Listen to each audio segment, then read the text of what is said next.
Assalamu alaikum wa rahmatullahi wa barakatuh. Nous allons voir dans ce cours, Inch'Allah, la façon de faire les ablutions. Donc, quels sont les actes obligatoires? Quels sont les actes recommandés? Quels sont les actes détestables? Quelles sont les conditions? Donc, commençons par les actes obligatoires lors des ablutions. Le terme ablution, wudu, désigne une purification de certains membres du corps avec de l'eau. Certains disent que ces membres ont été choisis pour les ablutions pour la purification de l'âme, car ce sont les membres qui sont le plus souvent utilisés lors des péchés.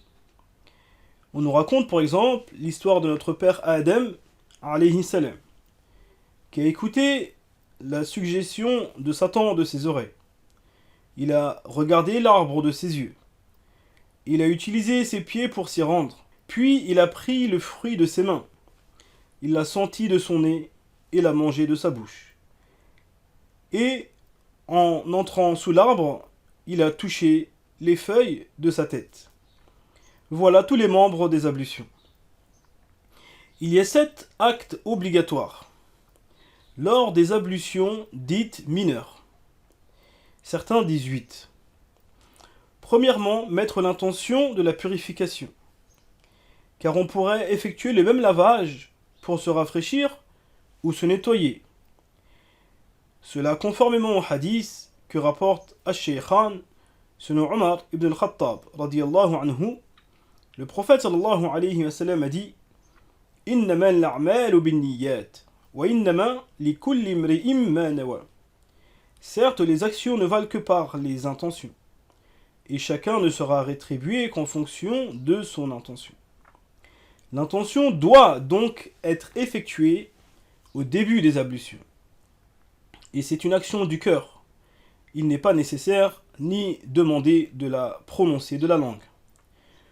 On mettra l'intention d'enlever l'état d'impureté mineure, raf'ul hadath al-asghar, c'est-à-dire ce qui empêche d'accomplir les actes qui nécessitent les ablutions, ou on mettra l'intention d'accomplir les ablutions obligatoires.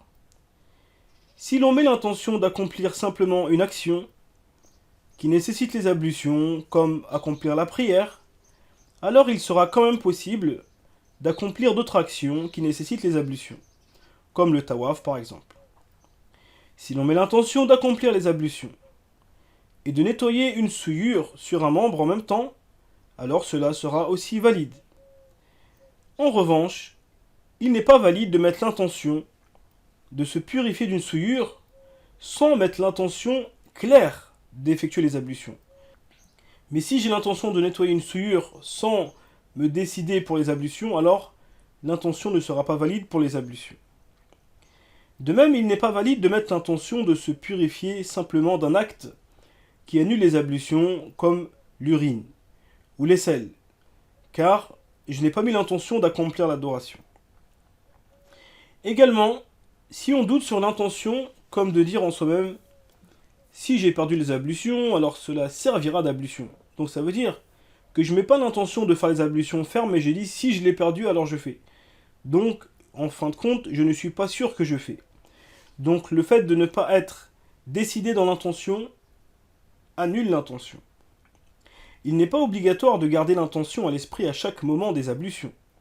Mais il suffit de l'avoir à l'esprit ne serait-ce qu'un instant en commençant les ablutions. Contrairement à une personne qui pendant ses ablutions met l'intention ferme de les annuler, alors celles-ci s'annuleront.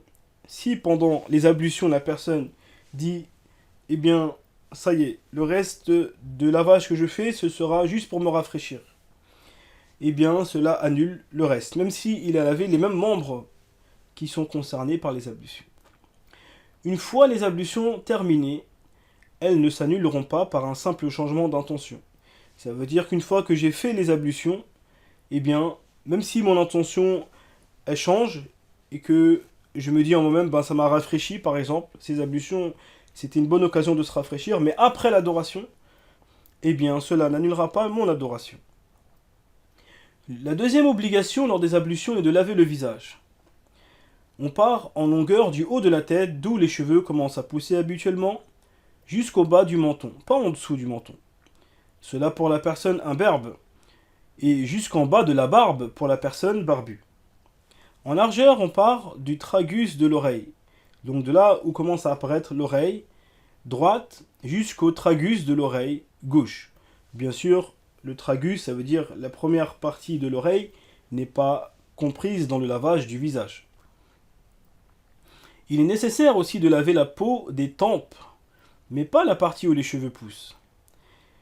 Il faut également laver la peau entre les narines à l'extérieur, les éventuelles rides sur le front, la partie apparente des lèvres, la partie extérieure des paupières, et les sécrétions sèches au coin des yeux que l'on peut trouver au réveil, qu'on appelle châssis, et ainsi que les renfoncements dus à des blessures ou de naissance, si cela est possible.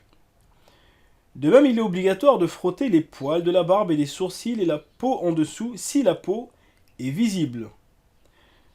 Maintenant, si les poils de la barbe sont fournis et que la peau n'est pas apparente, alors il n'est pas obligatoire de faire passer l'eau à l'intérieur et on se contentera de la partie apparente.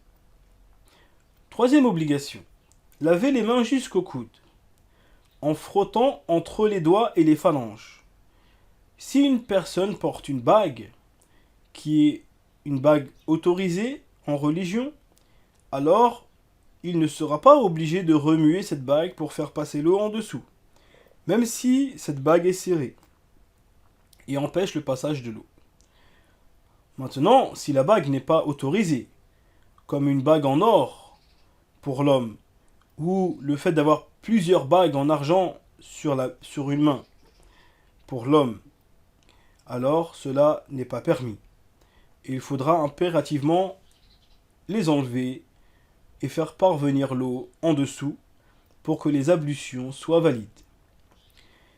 Si une personne a une partie de la main manquante, cassée ou coupée, alors il devra laver la partie restante jusqu'à son coude.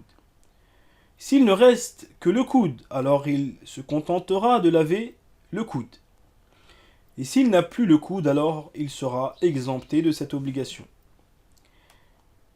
Quatrième obligation. Frotter avec les mains légèrement, humidifier la tête. Entièrement, de l'endroit d'où poussent les cheveux habituellement jusqu'à la nuque, en frottant les cheveux sur les tempes, ainsi que la peau au-dessus des oreilles. Pas les oreilles, mais l'espace entre les cheveux et les oreilles. Et les cheveux qui descendent même s'ils sont très longs.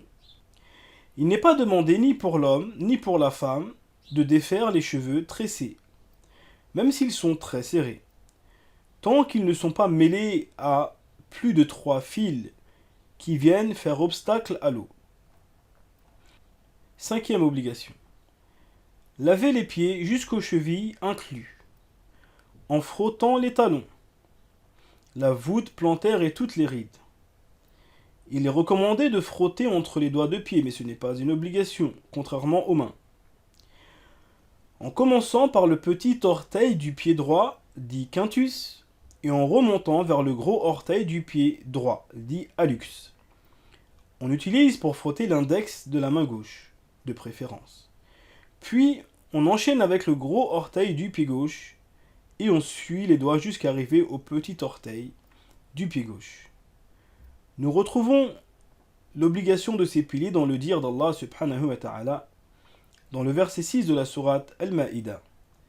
يا أيها الذين آمنوا إذا قمتم إلى الصلاة فاغسلوا وجوهكم وأيديكم إلى المرافق وامسحوا برؤوسكم وأرجلكم إلى الكعبين. Ô les croyants, lorsque vous vous levez pour la salate, lavez vos visages et vos mains jusqu'au coude, passez les mains mouillées sur vos têtes et lavez-vous les pieds jusqu'aux chevilles. Sixième obligation. Frottez chaque membre avec la paume de la main, ce qu'on appelle la delk, même légèrement, en versant ou après avoir versé l'eau dessus et avant que le membre ne sèche. Parmi les arguments avancés pour cela est le dire de Ata grand savant parmi les tabi'in, qui dit: on ne dit pas laver dans la langue arabe sauf pour une personne qui frotte avec sa main. Ainsi, les savants malikites comparent les ablutions avec l'eau avec les ablutions avec la terre. Avec les ablutions terrestres, tout le monde est d'accord que l'on frotte les membres.